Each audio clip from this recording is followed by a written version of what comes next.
Bayangkan sebuah negara yang memiliki kekayaan sumber daya melimpah, tetapi baru-baru ini dihadapkan pada defisit anggaran. Setiap rupiah yang dihabiskan pemerintah seharusnya dikelola dengan bijak. Namun realitanya, efisiensi anggaran yang dicanangkan justru menjadi pedang bermata dua. Apakah efisiensi ini benar-benar membawa manfaat, atau justru menimbulkan dampak yang lebih buruk bagi rakyat? Baru-baru ini, pemerintah terus mendorong efisiensi anggaran dengan alasan pengematan dan optimalisasi belanja negara. Terkesan baik, namun realitanya justru berbeda. Pemotongan anggaran secara besar-besaran justru berdampak pada sektor-sektor vital seperti pendidikan, kesehatan, dan infrastruktur. Sekolah-sekolah kekurangan fasilitas, rumah sakit kehabisan stok obat, dan proyek-proyek pembangunan terbengkalai. Bahkan, dalam beberapa kasus, pemangkasan anggaran juga menyebabkan ribuan pegawai honorer kehilangan pekerjaannya. Ironis bukan? Di satu sisi pemerintah ingin efisiensi, tetapi di sisi lain, masyarakat yang menanggung akibatnya. Pemerintah tentu saja memiliki alasan tersendiri dalam kebijakan efisiensi anggaran ini. Presiden Prabowo dalam salah satu pernyataannya menekankan bahwa efisiensi anggaran harus dilakukan demi stabilitas ekonomi dan keberlanjutan pembangunan jangka panjang. Sementara itu, Menteri Keuangan Ibu Sri Mulyani menyebutkan bahwa langkah ini diperlukan untuk menjaga fiskal negara tetap sehat di tengah tekanan ekonomi global. Namun, benarkah ini satu-satunya solusi? Ataukah ada faktor politik yang bermain di balik kebijakan ini?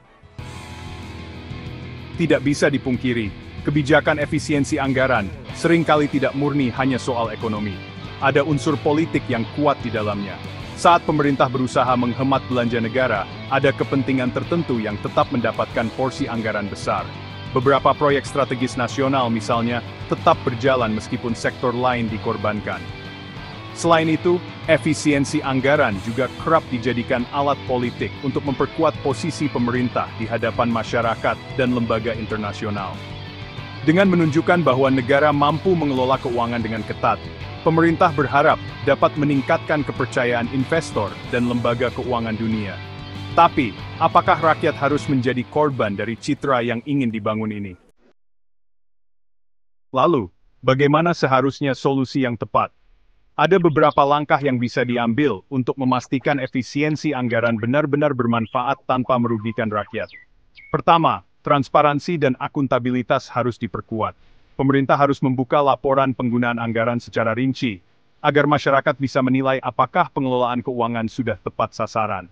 Kedua, efisiensi tidak boleh dilakukan secara serampangan. Pemotongan anggaran harus berbasis evaluasi menyeluruh, bukan hanya sekadar mengurangi belanja tanpa mempertimbangkan dampaknya.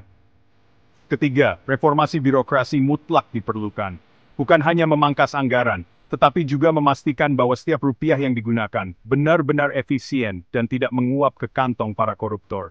Keempat, mendorong inovasi dalam kebijakan fiskal. Pemerintah bisa mencari sumber pendapatan alternatif, seperti pajak digital atau optimalisasi aset negara, agar tidak terus-menerus bergantung pada pemotongan anggaran. Dan yang kelima, silahkan teman-teman isi sendiri. Efisiensi anggaran memang diperlukan, tetapi jika tidak dilakukan dengan bijak, justru bisa menimbulkan lebih banyak masalah. Pemerintah harus memastikan bahwa kebijakan ini benar-benar membawa manfaat bagi seluruh rakyat, bukan hanya segelintir elit. Bagaimana menurut kalian? Apakah kebijakan efisiensi anggaran ini benar-benar solusi, atau justru bom waktu yang bisa meledak kapan saja? Tulis pendapat kalian di kolom komentar, dan jangan lupa subscribe Storyzel Channel untuk pembahasan menarik lainnya. Sampai jumpa di video berikutnya.